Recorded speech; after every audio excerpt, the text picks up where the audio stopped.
buhay ay may pag-asa para sa ating ATM, aksyon, tulong, misyon. Alamin ang isang mapusong kwento ng isa nating deserving kababayan. Kapos ngunit hindi nanghihina.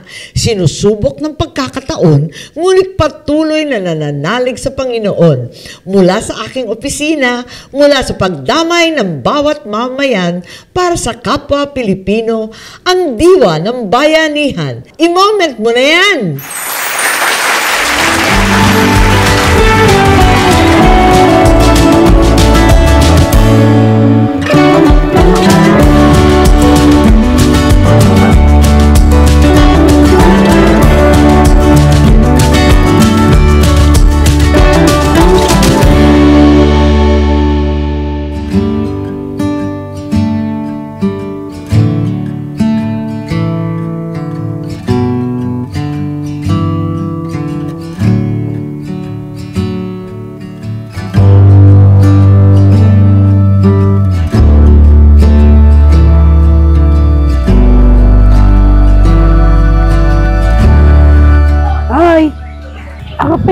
Kirigala, nakasaya sa Magino.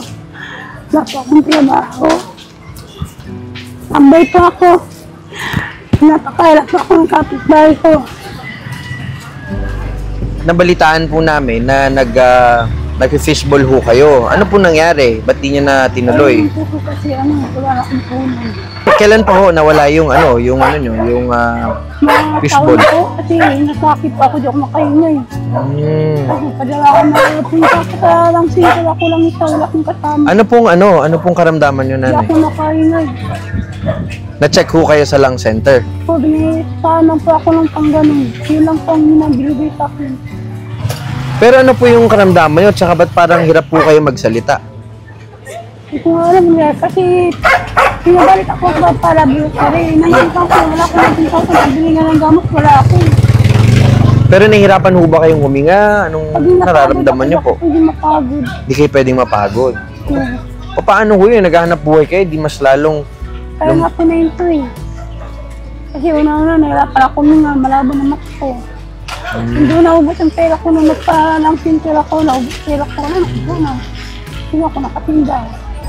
So wala ho kayong mga kamag-anak, anak, gano'n, wala ho kayong kahit na sino dito. So tanging tumutulong lang ho sa inyo, mga kapitbahay ninyo. May kamag-anak man ako, kapitbahay lang po yung nagpapakain sa akin. Nabigyan nila akong pagkain. Hindi ho ba mahirap anong buhay? Paano kayo nakakaano? Wala ko talaga pong mahirap eh. Nanay, kung meron kayong pinagdarasal, ano bang pinagdarasal ninyo para? Magkaanak lang sa isang bahay. Magkaanak ko ng gusto. So kami po, Nay, para hindi na rin kayo mahirapan. Kaya kami napunta dito dahil meron po kaming programa kay Senator Amy. Kilala niyo po si Senator Amy Marcos. Yan, meron siyang programa ngayon na nagbibigay siya ng kaunting tulong sa mga deserving kababayan na katulad ninyo po.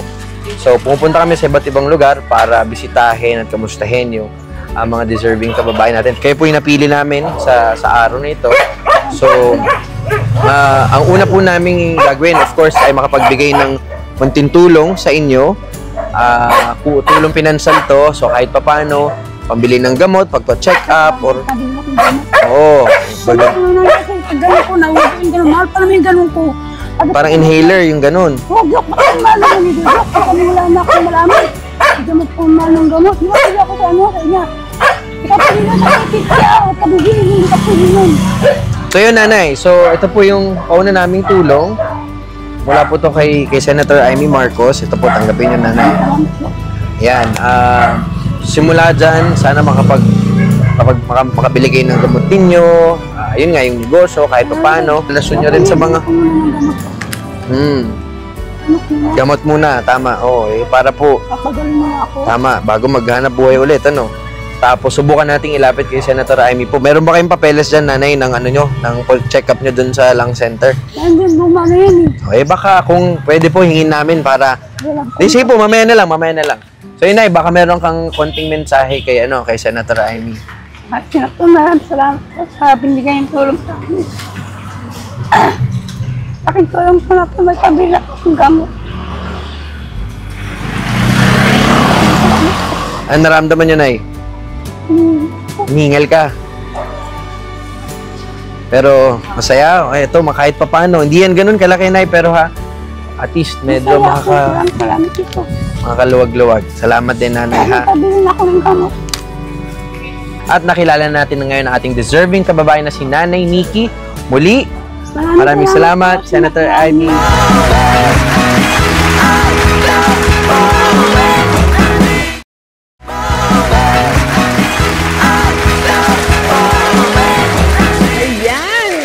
Marami man ang hinaharap nating suliranin, tandaan na ang solusyon ay tayo rin.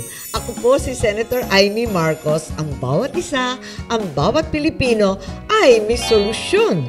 At sa lahat ng solusyon, tayo rin ay may aksyon. Basta na pag-uusapan ng bayan, basta tungkol sa mamamayan, dapat magka-moment yan. Hanggang sa susunod na linggo, ito po ang At the Moment with Amy Season 3!